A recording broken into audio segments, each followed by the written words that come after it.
What's up, friends?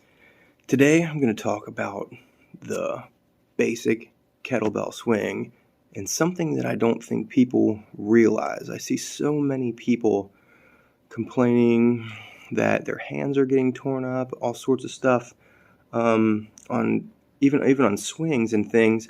There's something that we should really focus. And I think a lot of people are stuck on, let's just use hard style as an example. So if you're doing a kettlebell swing, and obviously it's a very forceful hip extension movement. So a lot of the stuff is, when you're doing your kettlebell swing, think about a basketball, okay? How much force are you actually going to put? How much hip extension, how much power are you going to actually put into it? Let's say you have a 24 kilogram kettlebell. If you are training and it's good, tough for you, and you're getting it to, let's say, chest level, belly button level, whatever it is your mark for a repetition. And then as you get stronger, you're going to be able to do that a little bit more, just like deadlifting 315 pounds, and then keep going you up to 500, whatever. But it's very similar for kettlebells, is people don't adjust, okay? So as you get stronger, you're going to be able to apply more force and strength and power into the weight, okay? So it's going to launch it. So that 24 kilogram bell, which used to be, say, tough to get it to pec level or something for a set of 10, now you're doing a set of 25. And if you gave it the same amount of force, you're really going to be launching that weight, and it should be nearly overhead. So here's the thing. We have to adjust until you get a heavier weight.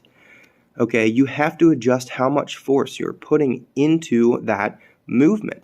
Okay, so think about the kettlebell as a basketball. Okay, if I'm doing a free throw versus a 3-point shot, I have to do a whole lot different. The movement is very similar, except how much effort I apply to it, okay? So if I'm doing a 3-point shot from the free throw line with my basketball, it's not going to work very well. So think about that when you're doing your kettlebell swings. You can't always give as much force as you can. So a lot of people, especially on social media, I see using kettlebells that the kettlebell's hitting them in the butt. It's flip-flopping between their legs. They're giving way too much force. They're chafing their adductors. There's all sorts of different timing and power faults here that they are not doing correctly, okay? So if you think about that, you have to adapt and adjust your form. Your form's going to be the same, but it's about timing and strength and power, okay? So until you have a heavier weight, and a lot of people are stuck, they can't find kettlebells. Say you have a 24, and you really should be possibly swinging a 32, or even if you had two 16s, you could do, that's the thing. It's harder to jump in kettlebell weight unless you have other kettlebells, okay? So we have to do something. If you're swinging a 24 kilogram kettlebell and it gets too easy for you, so now we can start doing different things. There's a way to modify that.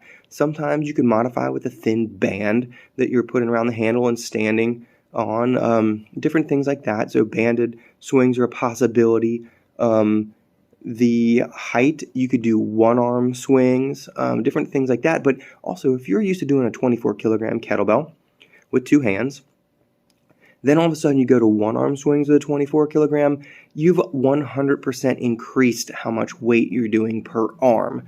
Okay, well, maybe not. I don't know, whatever my math is. You've went from 53 pounds divided by 2 arms and your grip into 53 pounds divided by 1. So you got to be careful about that, okay? So it's a big increase. Sometimes if you go to swinging single arm kettlebell swings and you're trying to put as much effort into it as you did double hand, 2-hand kettlebell swings, your grip isn't going to do very well compared to the force you're putting out from your hips and your glutes. So take it into consideration. Perhaps maybe work on different things, single arm deadlifts, slower exercises and stuff like that. Anyway, there's 5 minutes based on kettlebell swings. Talk to you later.